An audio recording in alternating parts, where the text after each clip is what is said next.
everyone. I can't wait to see you at Canadian Imaging in a couple short months. I am so excited to see Alec Watson's presentation on introducing video to your existing photography business model. I have been wanting to add video to my workflow for years and just haven't been able to figure out how to do that seamlessly. So I'm so excited to see his expertise and insight into that. And I'm thrilled to show everybody my home province. I am from Saskatoon. I lived in Saskatoon for a few years and it's my favorite city in all of the prairies, and I can't wait to share it with you and see you soon. Bye guys. There are a number of artists who are great at one discipline, but reading about Alec Watson, I realized he's not only excelled in a number of disciplines including stills, video, sound, but was also a master at blending them together for advertising and content creation. He's aptly speaking about matching video and stills on the same shoot to double your client's value. Mike, please do say a few words about him. Yeah, definitely. It would be my pleasure to speak about Alec. Alec is sponsored by our headliner, which is ACDC, so that's an honor, and he is a spokesperson for ACDC. So Alec's going to be addressing the topic of video integration for all of us. And I don't know about you, but it's a topic many in our association, I believe, find challenging. I mean, I'm not a video guy. As photography increasingly requires video in our portfolio, Alec's talk on combining videos and stills will help us understand this shift and improve our approach to advertising and content creation when it relates to these two mediums together. So as far as I'm concerned, Alec is the ideal person to guide us through this transition for our conference in 2026.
Alec Watson is a multidisciplinary digital media artist best known for his advertising work.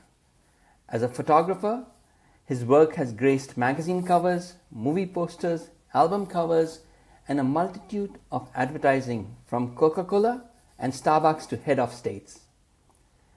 As a director of photography, Alec has filmed ad works for companies like Starbucks, Britney Spears, Goldwell, KMS, Microsoft, Sexy Hair, music videos, and several award-winning short films.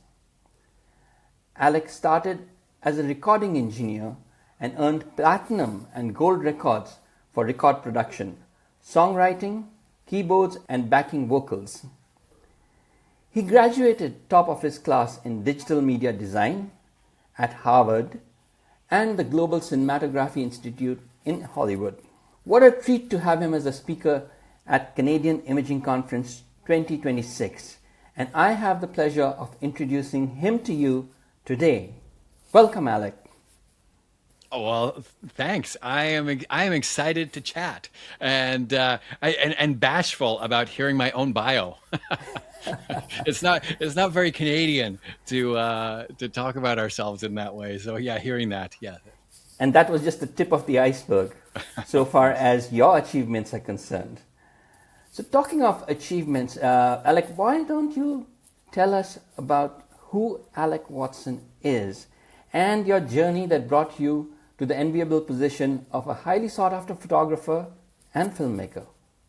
Sure. The Coles Notes version would be I grew up as a kid, and there was three things I wanted to do in life. One was I wanted to play piano and sing, and the other was I wanted to be a photographer, and the third was it sounds weird. I wanted to make commercials.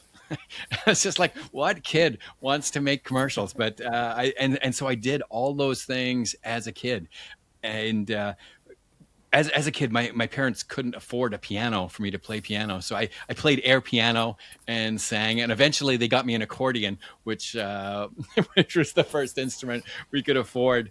And as luck would have it, I just ended up in kind of a famous rock band right off the bat on my first go. I was so my actually I don't usually talk about this one, but as we're talking about Canadians, my very first record was a Doug and the Slugs record when I was 12 years old. And as fate would have it, at 19, I ended up in the band playing Wow. for Doug and he would introduce me as his illegitimate son, and say that it was less expensive to have me in the band than pay for child support. And so I ended up in a rock band, and that kind of my career went in music for many years. And so photography was always the hobby. And at some point, I was working with a band called Great Big Sea, and realized that the fun was kind of running out in music, and I loved photography. And I literally changed overnight and said, you know what, I'm a photographer. And that's when I found happiness. And so that's the Coles Notes of how I ended up being a photographer that came from the music industry. And since then, just filling in gaps. I went to film school in Hollywood, and I knew that in my future I wanted to be an educator in some way. And so I followed up, and just before COVID, I ended up, because I'm an American as well, I went to Harvard to fill in gaps there to become an educator at some point in my life. So this is the next part of my dream, getting to share things and help people along their way in setting their dreams. Talking about being an educator, I do understand you're going to teach photographers at the conference how to double their client value. Well, I mean, that's the hope and the dream. For me, I think I always kind of rode the wave of innovation. So when I started out as a recording engineer, I went to school back when at the end of tape. And so we were literally cutting tape. That's how old I am now. Cutting tape with a razor blade and putting that together before digital came out. And so as digital came out, I learned that. And then digital audio, the progression in photography when the 5D Mark II came out was to start filming, which it was like, finally, I get to make commercials. And I was super excited about that. And one of the things that I found when I went to film school is that as photographers, we have a distinct advantage over people who want to be a videographer. And that advantage is that we see an entire picture, where it's like the people that I went to school with, they would see things in stories that required a sequence, and they were very good at putting sequences together. That was not my strength. My strength, which they were always amazed at, was just like, wow, how did you make that in like one image, and like the whole image just stands by itself? And it's just like, well, I take photos, and that's our advantage as photographers.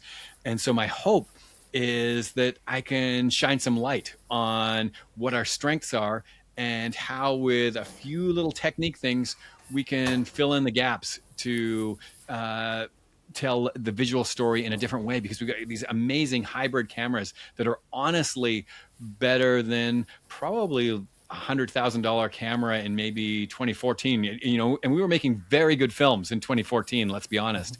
And we have that gear with us now.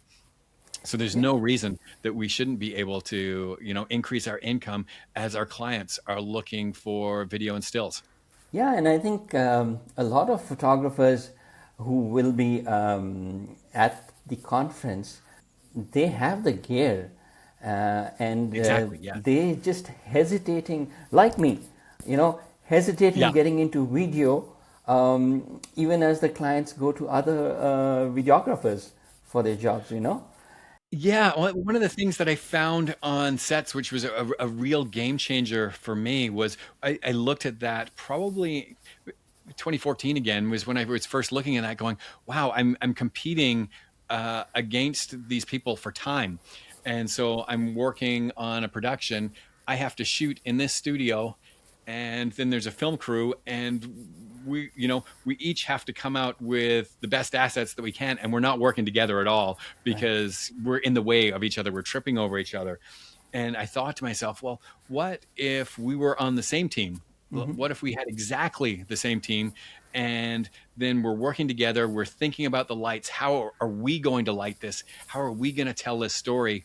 How can we get the best out of this for our client? And when I reframed it that way and put a team together, suddenly we were getting hired for all sorts of things. And so that opened the door for my first big Britney Spears shoot, just kind of when on her comeback, which kind of launched my career in doing both at the same time. So suddenly everybody was just like, you can do that at the same time. And I was just like, why, yes, you can. Let's do it.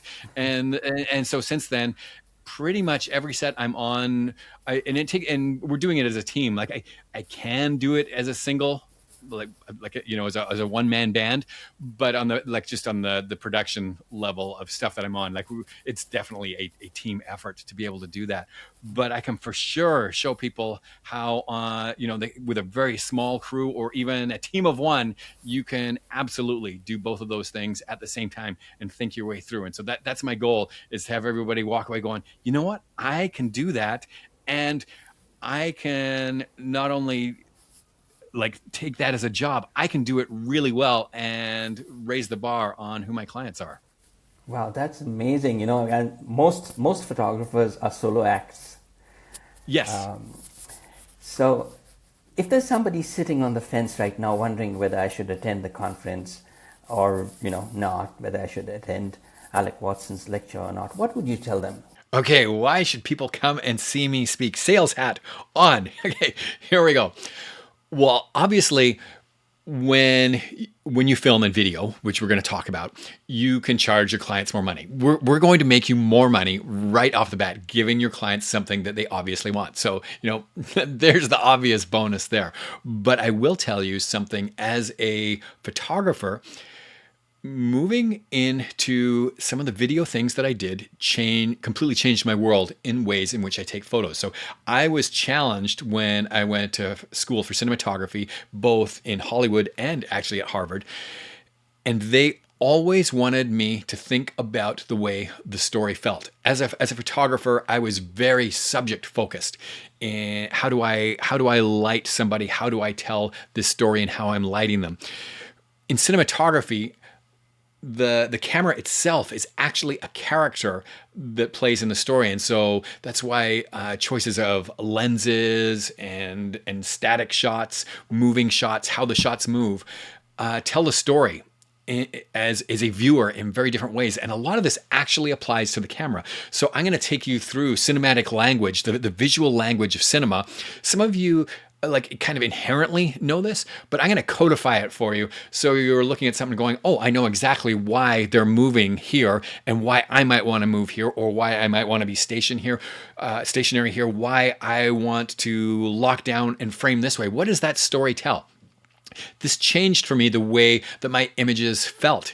And I got to say, my photography actually, it raised the bar creatively and in the power of my storytelling and advertising when I understood this language. We're going to go through that. So that's exciting to me. We're going to talk about some totally not sexy stuff, and that's going to be storage. suddenly you're faced with storing way more data. Like, it was hard enough being a photographer, and now we've got way more data to store. So I'm going to take you through digital asset management 101, which, whether you're a photographer or a hybrid photographer doing video, or you're thinking, man, maybe video is my storytelling place, I'm going to take you through all of that so that you can find things, you're completely backed up, and you've got a solid knowledge for actually being able to make more sales. So not only more money again, but better delivery and safer backups. So I'll take you through the strategies of that. And then lastly, I'm going to finish off with something that I am super jazzed about. Every time I talk about this, I get excited. When I went to Harvard, I did my master's in digital media there, but my area of concentration, you're allowed an area of concentration, I worked on how we see and perceive. This was especially interesting to me in advertising, with motion tracking hardware that we work with in advertising. I wanted to know why people are looking at the things that they are looking at and how we can move their eye. I had no idea how important this was or how this would fundamentally change my career. In fact, it changed the way that I see the world. I'm going to take you through the discoveries I found on there. They blow my mind every time I talk about them. And I think your mind is going to be blown too. And so in just over an hour, I'm going to take you through how to make more money, how to be more creative, and you're going to have probably your mind blown in the amazement of how we see and perceive and how important the compositional rules are when you understand how it is that we see and perceive something. I'm going to change the way that you see the world. Well, Alec, I'm sold. Okay, excellent. I'm definitely going to be there, and I look forward to everyone joining us at the conference and be in their seats at Alec Watson's talk. So thank you, Alec, for this small introduction, and look forward to meeting you in person and hearing from you. Oh, my pleasure. And I am so looking forward to meeting fellow photographers. Like you'd mentioned, we're kind of like cats as photographers. We don't tend to hang out together. I am so looking forward to meeting a bunch of like-minded people.